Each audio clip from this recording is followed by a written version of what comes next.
కరిస్తే ఏం చేయాలమ్మా?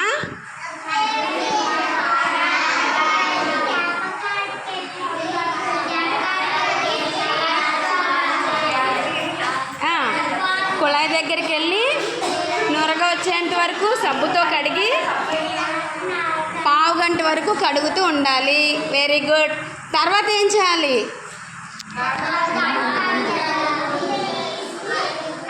Antibiotic, septic అవ్వకుండా యాంటీబయాటిక్ మందు వేసుకోవాలి. ఆ తర్వాత ఏం చేయాలి? ఎక్కడికి వెళ్ళాలి?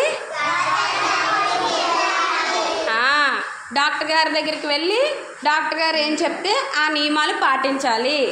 ఓకేనా? కుక్కల దగ్గరికి మనం వెళ్ళకూడదు, కుక్క మన దగ్గర రాకూడదు. కుక్క దగ్గరికి వెళ్ళినా సరే పెంపుడు కుక్క అయినా దానికి వ్యాక్సిన్ వేయాలి. అది కానీ కరిచిందంటే మనం కూడా ఇంజెక్షను డాక్టర్ చెప్పిన ప్రకారం వ్యాక్సిన్ వేయించుకోవాలి. సరేనా? అర్థమైందా అందరికీ? అందరికీ అర్థమైందా? అన్ని జంతువులు మనకు తగిలియే, కానీ మనం కూడా జాగ్రత్తగా ఉండాలి. వాటిని జాగ్రత్తగా చూసుకోవాలి. జాగ్రత్త పాటించాలి, మనం జాగ్రత్తగా ఉండాలి.